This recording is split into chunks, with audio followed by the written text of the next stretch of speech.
On va maintenant résoudre le deuxième point d'interrogation de la situation 1. Donc, il faut maintenant trouver la force électrique résultante sur la particule B.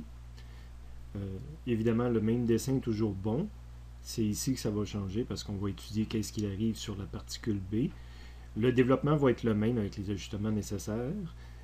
Et sur le dessin principal, ça va faire apparaître qu'à un moment donné, je vais avoir besoin de connaître la distance qu'il y a entre la particule C et B. Fait qu'il va y avoir le RBC ici. Donc, je m'en vais à la page 84 où j'ai solutionné ce deuxième problème-là. On revoit les mêmes données. Là. Évidemment, si le problème a déjà été fait, je n'ai pas besoin de réécrire les données ni de refaire le dessin principal.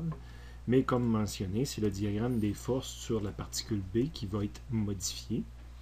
La particule B qui est négative ici va être à la fois attirée par la A et par la C. Lequel qui va l'attirer plus, je ne sais pas a priori, mais j'ai tendance à mettre plus grand du côté positif que du côté négatif, de façon à avoir une résultante qui serait positive. Si je fais des calculs puis j'arrive à un module qui est négatif, comme j'ai déjà mentionné, ça voudra dire que j'ai fait un mauvais choix au départ.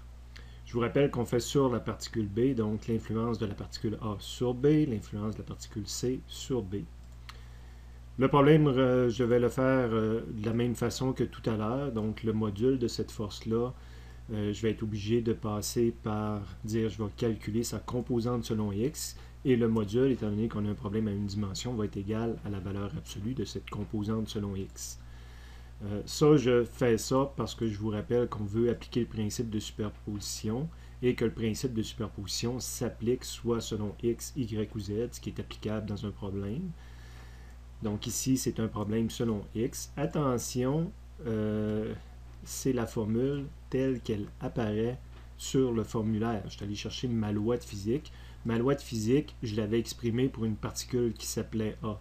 Fait que même si je cherche FEB présentement, ben j'ai quand même copié qu'est-ce qu'il y avait sur le formulaire, puis qui est prévu pour lorsque je cherche sur la particule A.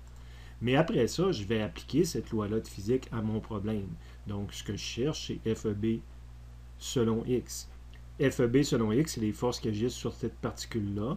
Donc, quand je fais la somme de toutes les composantes, ben, je vais avoir FEA sur B selon x, puis FEA sur B selon x, ben, le vecteur est vers l'arrière, donc c'est le signe moins qui est ici quand je traite le selon x. Deuxième force que je dois prendre en compte, c'est C sur B, qui est positive, parce que ici, normalement, j'écrirais la première ligne, mais ce serait FEC sur B selon X. Enlever selon X, bien, ça revient à dire que ça va être une plus son module. Donc, les équations, c'est les mêmes que tout à l'heure. Le comptage des équations va arriver à la même chose. Rendu cette étape-là, bien, il me reste à calculer des forces électriques selon la loi de Coulomb. Donc, au besoin, je retourne sur le formulaire, mais on l'a déjà fait, donc je copie ce qui avait déjà été fait à la solution précédente. Je vais l'appliquer dans un premier temps à A sur B. Donc, FA sur B, ça va être KQA QB, les deux particules impliquées, divisé par la distance RAB au carré. Je pourrais mettre des chiffres pour vérifier qu'est-ce qui est connu et inconnu là-dedans. C'est le même développement que tout à l'heure. J'ai deux inconnus rendus à cette équation-là pour un total de 3 équations, 5 inconnus. Prochaine étape, on l'avait déjà fait, mais je le répète quand même pour la pratique. Donc, on calcule le RAB ici. Avec l'analyse de la situation en haut, on s'aperçoit que c'est XB moins XA, là, que ça va être le 2 mètres qu'on a déjà calculé de toute façon. J'applique ma loi de Coulomb pour la deuxième force électrique. Donc, c'est FEC sur B, de la particule C qui agit sur la particule B. Donc, K, QB, QC, les deux particules impliquées, et le nouveau RBC qu'on n'avait pas calculé encore. Lorsqu'on met nos valeurs, ça a la même allure que tout à l'heure, avec toujours les deux mêmes inconnus rendus à cet endroit-là.